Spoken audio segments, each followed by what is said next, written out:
G'day, we're on the 90 Mile Beach in Gippsland, Victoria.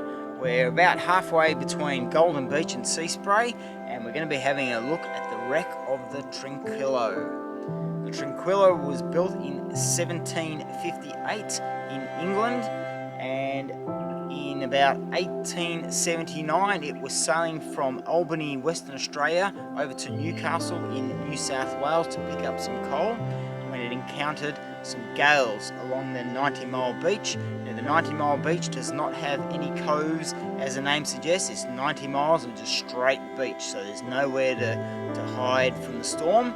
Unfortunately, it ran aground. On board were 9 crew members. There was captain, had his wife, and his 16-month-old child on board as well. They ran aground.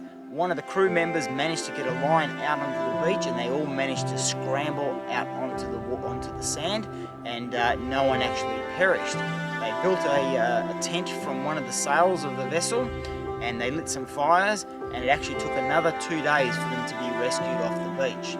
Now, it's about 200 years ago, so there's not a lot left of it, but let's go have a look and see what's there.